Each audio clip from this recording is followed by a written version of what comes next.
Something that makes React components very cool to work with is the fact that every component in React has a complete life cycle.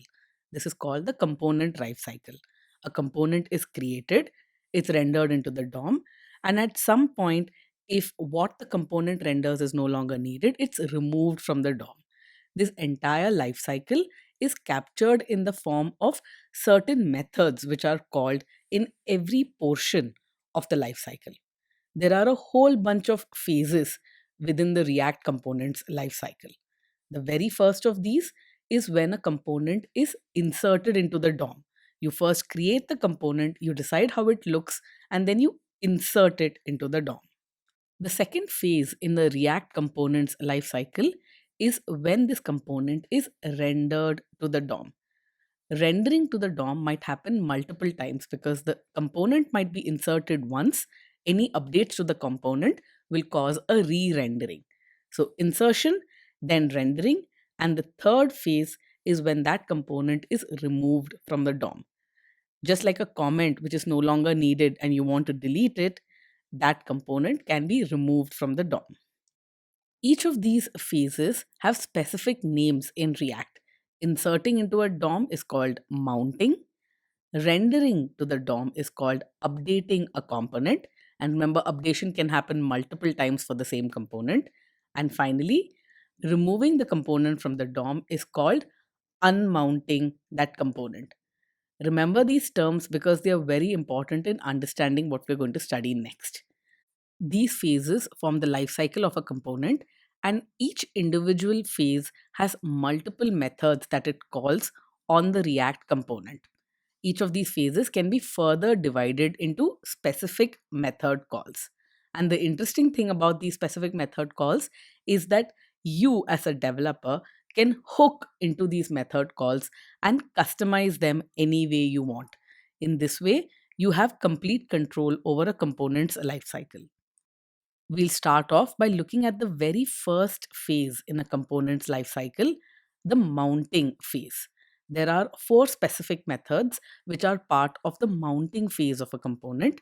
The very first of these is the get initial state.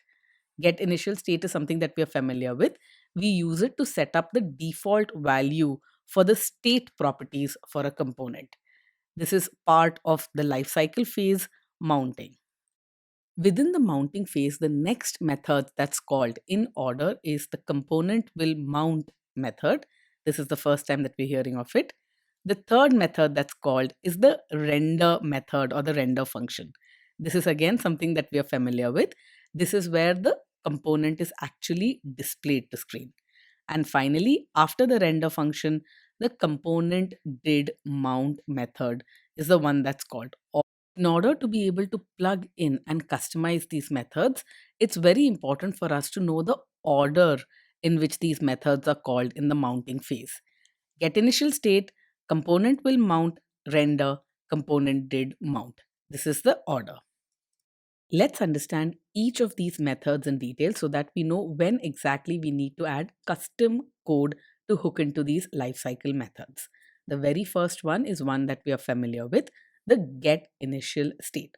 It's called before a component is inserted into the DOM to set up the initial intrinsic state of the component. This intrinsic state is something the component needs to determine what it has to display and the behavior it has to exhibit. In the mounting phase, before a component is inserted into the DOM, after the get initial state, the component will mount lifecycle methods called. It's invoked immediately before the component is inserted into the DOM, after the get initial state, and just before the insertion occurs. This method allows you to perform the last minute checks that you need before a component is rendered to screen.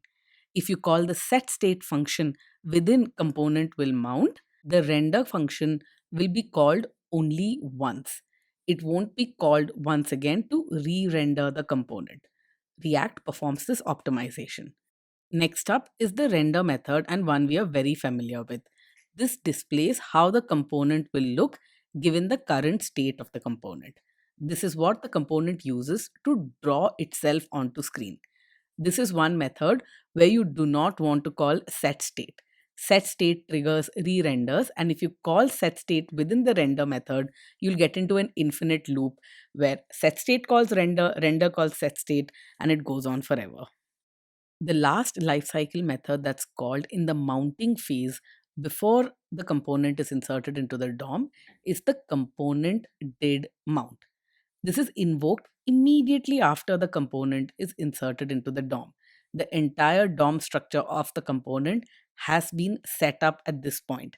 So if you want to access any of the elements within the component in order to say add event handlers or extract the data that's present within that element, all of that is possible in component did mount. So DOM manipulations and other interactions can be performed in this method.